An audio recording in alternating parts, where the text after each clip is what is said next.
Assalamualaikum warahmatullahi wabarakatuh. Nama saya Selani Lumayanti. Di sini saya akan berstorytelling tentang sebuah buku yang berjudul Muhammad Al-Fatih 1453 karya Felix Yao. Dalam buku ini mengisahkan perjalanan seorang pemuda bernama Muhammad Al-Fatih yang mana pada usia 21 tahun ia telah dapat menaklukkan sebuah negara terkuat pada masanya, yaitu Konstantinopel. Jauh sebelum masa Muhammad Al-Fatih, yaitu pada masa Rasulullah SAW masih hidup, saat itu dunia hanya terbagi menjadi dua, yaitu di bagian barat dan di bagian timur. Nabi Muhammad SAW memulai untuk membangun peradaban dari nol sampai menyatukan suku-suku Arab di Jazirah yang terpecah belah dalam Islam. Tetapi hal ini saat itu tidak dipandang oleh Persia dan Romawi. Karena Jazirah Arab sama sekali tidak ada sumber daya dan dipandang tidak ada sesuatu yang penting sehingga dibiarkan begitu saja. Romawi adalah sebuah negara dengan ibu kotanya adalah Roma. Romawi ini terbagi menjadi dua, yaitu Romawi Barat dan Romawi Timur. Romawi pun dikatakan sebagai penguasa laut Mediterania karena ia memiliki wilayah yang mengelilingi lautan Mediterania. Dan tentu saja mereka memiliki pasukan laut yang sangat kuat pada saat itu. Konstantinopel pun kota yang berdasarkan dengan laut, dikarenakan perbatasan dengan Asia dan Eropa. Pada saat yang sama dan dua lautan, maka Konstantinopel adalah kota maritim sekaligus kota daratan. Konstantinopel sebuah kota yang sangat indah. Kaisar Konstantin menjadikannya sebagai kota yang paling diinginkan di seluruh dunia. Kaisar Konstantin menghiasi kota dengan sedemikian rupa. Pada zaman tersebut, peradaban terbesar dan pusat dunia berada di Konstantinopel. Konstantinopel merupakan kota yang paling penting, kuat, dan indah pada masanya. Dan tentu saja, hal ini dikarenakan terdapat bangunan yang paling besar dan mewah pada saat itu, yaitu Hagia Sophia, yang merupakan pusat dari agama Kristen Ortodok. Dikisahkan ketika ada seorang Rusia yang mengunjungi Konstantinopel dan pergi ke Hagia Sophia. Lalu ia mendeskripsikannya dengan tulisannya, di dalam Hagia Sophia, emas bertahta-tahkan permata membanjiri dinding gereja.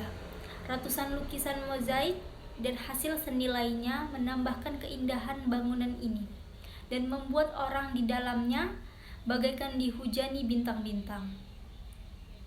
Terdapat juga gereja-gereja yang jumlahnya banyak sekali, dan dikatakan lebih banyak daripada hari dalam satu tahun. Terdapat juga bangunan-bangunan serta jalan-jalan yang telah teratur dengan rapi, diperkeras dengan seluruh jalan kota dengan batu porfori dan gedung-gedung marmer di kanan kirinya, serta banyak sekali barang-barang yang bersumber dari rampasan perang. Tidak hanya itu, ia juga membangun sebuah hipodrom yang berguna untuk pacuan kuda dan menjadi simbol kebesaran suatu kota pada masa Romawi. Suatu peradaban yang jauh berbeda dengan Jazirah Arab pada saat itu. Persia dan Romawi zaman dahulu kerap kali berperang, yang mana untuk memperebutkan kekuasaan dan memperebutkan siapa yang akan dikatakan sebagai penguasa dunia pada saat itu. Di akhir peperangan yang berkepanjangan ini dimenangkan oleh Romawi, yang mana dikarenakan muncul seorang pahlawan, seorang kaisar yang memimpin pasukannya yang berhasil mengalahkan pasukan Persia, merebut kembali wilayah-wilayah dari Persia, serta merebut kembali salib suci. Kemudian ia mengarak salib suci ini dari tempat yang direbutkannya hingga sampai ke kota Yerusalem dan dikembalikan ke gereja Makam Kudus. Kaisar ini bernama Heraklius. Pada saat jaya-jayanya, pada tahun 629, setelah ia mengembalikan salib suci ini, maka dikisahkan ia menerima surat dari Muhammad SAW Pada tahun 629 ini Rasulullah SAW banyak mengirim surat kepada para pembesar dunia pada saat itu. Antara lain kepada Kisra, Heraklius, Romawi, Mukaukis, Bazan, Munzir, dan sebagainya, yang mana mengajak mereka untuk masuk Islam. Pada sampai surat ini ke Kaisar Romawi, kemudian ia membacanya. Kaisar Romawi tidak tahu siapa itu Muhammad SAW. Maka ia mengutus bawahannya untuk mencari orang-orang Arab untuk menanyakan siapa ini Muhammad SAW. Maka didapatilah Abu Sofyan dan mereka berdialog. Setelah selesai berdialog, maka Kaisar Romawi mengatakan kepada Abu Sofyan, kemudian singkat cerita, akhirnya wilayah Persia telah dikuasai oleh Islam, menjadikan saat itu hanya ada Islam dan Romawi. Konstantinopel merupakan sebuah kota yang dijanjikan kepada kaum muslim oleh Rasulullah Muhammad SAW. Bagi kaum muslim, nama Konstantinopel berarti kemuliaan yang telah dijanjikan oleh Allah dan Rasul dalam bisarah mereka, sebuah janji Allah yang menjadi kenyataan. Selain itu, Rasulullah SAW juga mengisyaratkan dari lisannya, bisarah Muhammad SAW ini menjadi penyemangat, suatu sumber energi yang tak terbatas, menjadi suatu tujuan bagi para pejuang Islam. Ini merupakan suatu hal keimanan dan keyakinan kepada Allah Subhanahu wa Ta'ala dan Rasul-Nya tentang janji Allah. Maka dari itu, para sahabat berebut untuk menaklukkan kota Konstantinopel dan mewariskannya dari generasi ke generasi. Pada masa Muawiyah, kaum muslim barulah mulai menguasai kota-kota penting di wilayah pinggir laut Mediterania, seperti kota-kota pelabuhan di Syria dan Mesir. Kaum muslim sangat cepat mengadaptasi untuk menjaga kekuasaan yang telah mereka kuasai saat ini, serta tentu saja untuk meluaskan Islam lebih luas lagi. Momen inilah yang pertama kali kaum muslimin mempunyai pasukan laut, dan pada masa Utsman bin Affan lah pasukan laut ini dibentuk secara profesional. Pertama kali yang ingin mewujudkan bisarah Rasulullah SAW ini adalah Yazid bin Muawiyah pada tahun 669. Inilah ekspedisi pertama ke Konstantinopel. Ia membawa pasukan yang besar dan termasuk di dalamnya adalah Abu Ayyub al-Ansari, seorang sahabat dekat Rasulullah yang mana dipilihnya rumah beliau sebagai penginapan Rasulullah di Madinah. Jauh di sebelah timur terdapat kaum yang kelak akan melahirkan keturunan-keturunan para pahlawan dalam Islam, para pemberani, para kesatria Islam, yaitu Bani Turk. Pada pertengahan abad ke-6, Bani Turki melakukan migrasi menuju wilayah barat dikarenakan tekanan dari sepupu mereka, kaum Mongol. Di antara mereka ada yang bermigrasi ke utara dan menjadi Kristen.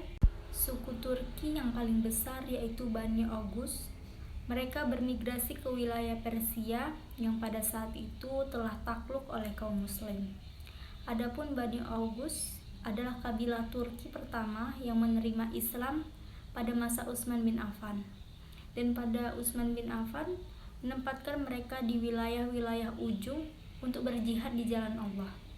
Ketika terjadi perubahan khalifah Umayyah bin Khalifah Abbasiyah, mereka disinilah kaum Turki mulai mendapatkan tempat, dikarenakan ketika Khalifah Mu'tasim, ia memberikan kedudukan kepada kaum Turki serta menempatkan di wilayah yang strategis untuk berhadapan dengan Khalifah Fatimiyah yang mana waktu itu dikuasai oleh orang-orang Syiah.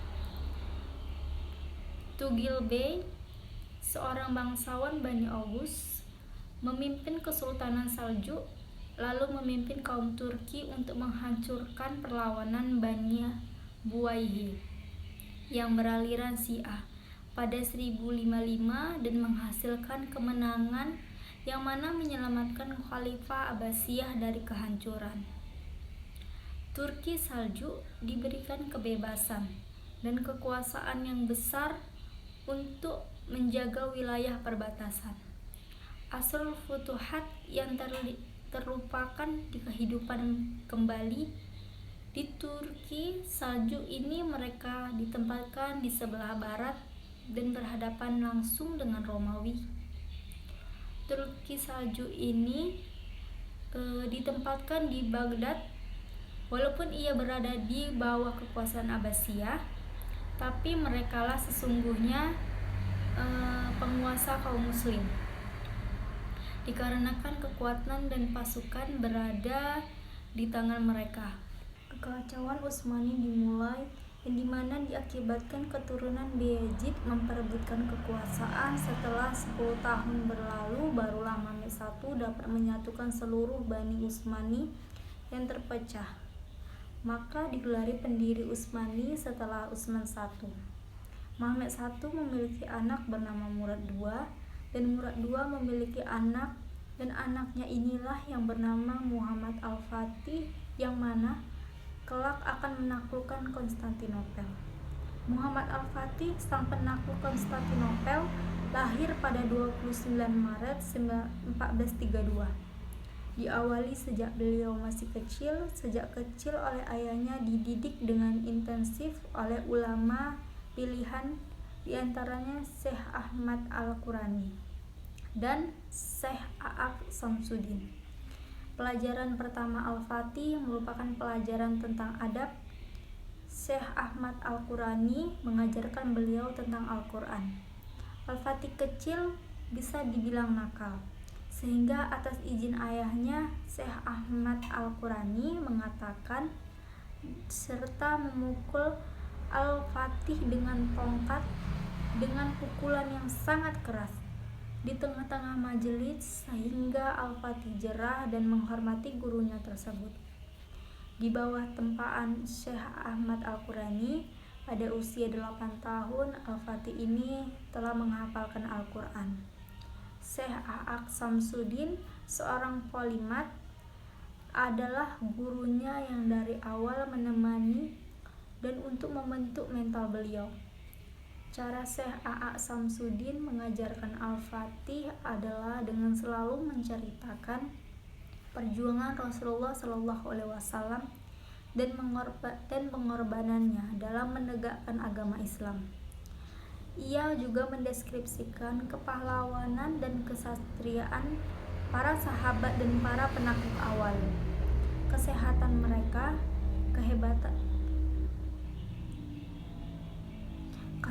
mereka, syahidnya, dan terutama usaha-usaha mereka dalam meraih janji Allah tentang takluknya Konstantinopel, serta menanamkan kepribadian Rasul melalui sirahnya pada Al-Fatih. Bahkan Syekh A'aq Samsuddin selalu mengulangi perkataannya bahwa kamulah pemimpin yang dimaksud dalam hadis Rasulullah SAW, sehingga membawa pengaruh yang sangat besar, inspirasi, motivasi, dan yang tak terbatas digabungkan dengan watak dan kemauan kerasnya, sehingga menghasilkan pada umur 17 tahun Al-Fatih telah dapat menguasai 8 bahasa. Beliau juga menulis syair tentang jihad. Al-Fatih menyadari bila keinginannya untuk menjadi ahli bisorah sangat dipengaruhi dengan kedekatannya dengan Allah Subhanahu wa Ta'ala. Maka dari itu, ia tidak pernah sekalipun melewatkan sholat malam dan sholat rawatib semasa balik hingga ia meninggal. Merpati jinak telah pergi, yang ada hanyalah elang berkasa yang siap mencengkram Konstantinopel.